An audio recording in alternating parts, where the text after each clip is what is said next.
ပဲမင်္ဂလာပါဗျကျွန်တော်တို့ဒီနေ့ကတော့ဝိုင်းမျိုးထွန်သက်တွေကိုအသုံးမပြုခင်မှာဘယ်အချက်တွေကိုစစ်ဆေးရမယ်ဘာတွေကအရေးကြီးတယ်ဆိုတာလေးကိုပြောပြသွားမှာဖြစ်ပါတယ်ဗျပထမဦးဆုံးတာယာရဲ့အခြေအနေပြီးလို့ရှိရင်လေးရှိမရှိဒါလေးကိုတစ်ချက်စစ်ရမယ်ပြီးလို့ရှိရင်ဂွေနက်တွေဘိန်းနက်တွေဒါတွေကလည်းအင်မတန်အရေးကြီးတယ်ဗျဒီနက်တွေကိုမဖြစ်မနေလေးတော့တစ်ချက်လောက်တော့စစ်ပေးသင့်တယ်နောက်တစ်ခုကတော့ကျွန်တော်တို့လေးစစ်ပေါ့နော်Air Cleanerလေးစစ်ကဖြစ်နိုင်ရင်တော့နေ့တိုင်းပုံမှန်လောက်ကိုစစ်ဆေးပေးတဲ့အရာပေါ့နော်ဒီ Air Cleaner ကနေတစ်ဆင့်ပေါ့နော်လေကအင်ဂျင်ထဲကိုဝင်နေပေါ့နော်အဲ့ဒီလေယူထဲမှာဖုံနေအမှုန်တွေပေါ့နော်မှုန်မွားတွေဖုံတွေက100 gram နဲ့200 gram ရဝင်ရင်တော့မှအင်ဂျင်ပျက်စီးထိခိုက်စေတယ်ပေါ့အဲ့ဒီအတွက်ကြောင့်မျိုးဒီကောင်ကိုပုံမှန်လေးစစ်ဆေးပေးရမယ်ဒါဆိုရင်မဖြစ်မနေဖြည့်ပေးရမယ်အနေအထားမျိုးရောက်တော့ဘူးပေါ့နော်ကျွန်တော်တို့ဒီဆေးကြောတဲ့နေရာမှာလဲပေါ့နော်ဒီရဲနဲ့ဆေးကြောလို့ရတယ်ဆေးကြောပြီးသွားရင်တော့ချက်ချင်းမတက်သေးပဲနဲ့ပေါ့နော်ကိုဆေးထားတဲ့စီစစ်သွားအောင်ပေါ့9မိနစ်လောက်ဖြစ်နော်စစ်ခန္ဓာကြီးမှာကျွန်တော်တို့ပြန်ပြီးတော့တက်ဖို့လိုတယ်ဗျကျွန်တော်တို့ကဆေးကြောတန့်စင်ပြီးသွားပြီဆိုလို့ရှိရင်အဆိုးသေးဖြစ်တော့တဲ့ဖစ်တာရဲ့အောက်မှာပေါ့နော်စီနှဲငယ်ခံပေးထားမှာပေါ့စီနှဲငယ်ရှိရမယ်သူကစီထဲတဲ့အနေထားကိုတစ်ခါလေးပြထားပြီးသားပေါ့နော်စီ level လေးကိုပေါ့စီ level လေးကဒီဖောင်းရစ်ဒီမှာပဲစီထည့်ရမယ်ပေါ့နော်ဒီဖောင်းရစ်ကိုကြော်ပြီးတော့စီထည့်လို့မရဘူးပေါ့နော်သရှင်းလေးလုပ်ရင်ကျွန်တော်တို့တစ်ချက်ပြန်တက်မယ်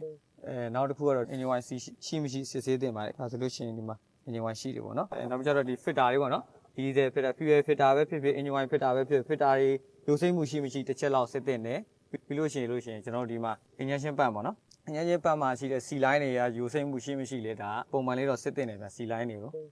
နောက်တစ်ခုကတော့ဒါ brake စီဘူးလေးပေါ့နော် brake စီဘူး brake ရှိမရှိဒီစီဘူးလေးကိုလည်းတစ်ချက်လောက်စစ်ပေးပါနောက်ထပ်ရေးကြီးတဲ့အချက်ကတော့ရှည်ပေါ့နော်ကျွန်တော်တို့ engine ထဲမှာဒီတိုင်ကြီးထဲမှာရေရှိမရှိ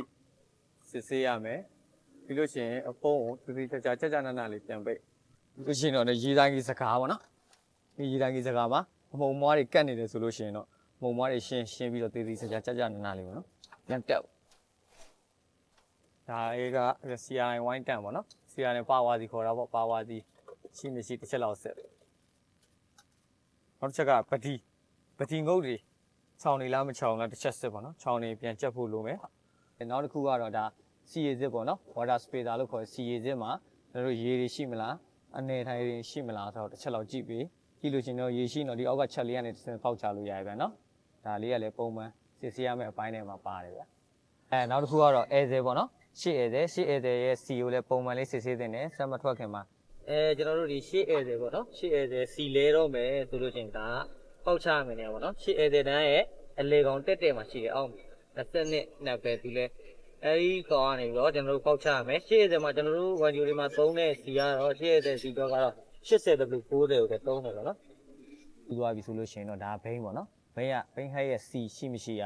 ဒီမှာဒီ wine level ဆိုပြီးတော့စာတန်းလေးတစ်ခုပါတယ်ဒီစာတန်းလေးအတဲ့တိုင်းပဲစစ်ရမယ်ဒီစာတန်းပြောင်းပြန်ဖြစ်သွားတာတော့ဟိုဘက်ချမ်းရောက်သွားတာမျိုးဒီဘက်ချမ်းရောက်သွားတော့မရဘူးဒီစာတန်းလေးအတဲ့နဲ့ပဲ